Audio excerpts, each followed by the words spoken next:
ദേശീയ പണിമുടക്കിൽ സ്തംഭിച്ച ഇടുക്കി ജില്ലയും സ്വകാര്യ വാഹനങ്ങൾ നിരത്തിലിറങ്ങിയത് അപൂർവം. കടകമ്പോളങ്ങൾ പൂർണ്ണമായും അടഞ്ഞുകിടന്നു.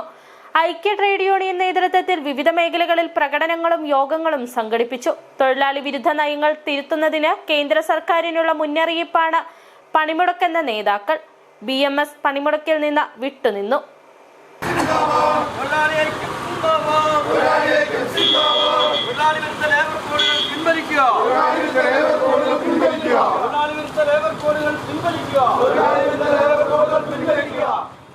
രാജ്യത്തെ 10 തൊഴിലാളി സംഘടനകളുടെ നേതൃത്വത്തിലാണ് പണിമുടക്കിന് ആഹ്വാനം ചെയ്തത്.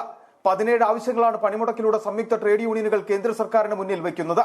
ഇതിൽ ഏറ്റവും പ്രധാനം തൊഴിലാളി വിരുദ്ധമായ 4 ലേബർ കോഡുകൾ കേന്ദ്ര സർക്കാർ ഉപേക്ഷിക്കുക എന്നതാണ്. ഈ ലേബർ കോഡുകൾ നിലവിൽ വന്നാൽ ട്രേഡ് യൂണിയനുകളുടെ ഇടപെടൽ തൊഴിൽ മേഖലയിൽ കുറയും. വ്യവസായ സൗഹൃദ നയത്തിന്റെ പേരിൽ ഉടമകളുടെ താൽപര്യങ്ങൾ സംരക്ഷിക്കുവാനും കേന്ദ്ര സർക്കാരിന് സാധ്യമാകും എന്നതാണ് ട്രേഡ് യൂണിയനുകൾ ആരോപിക്കുന്നത്.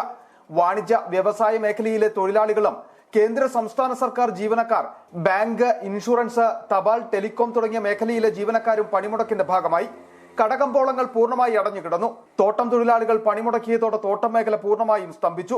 സർക്കാർ ഓഫീസുകളിലും ഹാജർ നില നാമമാത്രമായിരുന്നു. ഐക്യ ട്രേഡ് യൂണിയൻ നേതൃത്വത്തിൽ വിവിധ മേഖലകളിൽ പ്രകടനങ്ങളും യോഗങ്ങളും സംഘടിപ്പിച്ചു.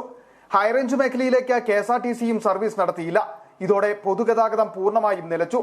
അന്തർ സംസ്ഥാന ചരക്ക് വാഹനങ്ങളടക്കം സർവീസ് നടത്തിയില്ല. പലയിടത്തും പണിമുടക്ക് അനുകൂലികൾ വാഹനങ്ങൾ തടഞ്ഞു. വിനോദസഞ്ചാര മേഖലയും നിശ്ചലമായി. ഇടുക്കി പീരിമേട്ടിൽ തപാൽ വകുപ്പ് ജീവനക്കാരന് മർദ്ദനമേറ്റു. M മാടസ്വാമിക്കാണ് മർദ്ദനമേറ്റത്. CPIM നേതാവാണ് മർദ്ദിച്ചതെന്ന ആരോപണം. പണിമുടക്കിന് പോസ്റ്റ് ഓഫീസ് അടയ്ക്കുവാൻ നിർദ്ദേശിച്ചിരുന്നു. അടച്ച് പുറത്തിറങ്ങുമ്പോഴായിരുന്നു മർദ്ദനം. മറ്റ് അനിഷ്ട സംഭവങ്ങളൊന്നും റിപ്പോർട്ട് ചെയ്യപ്പെട്ടിട്ടില്ല. പാൽ, ആശുപത്രി അടക്കമുള്ള അവശ്യ സർവീസുകളെ പണിമുടക്കിൽ നിന്ന് ഒഴിവാക്കിയിരുന്നു. News desk, city vision.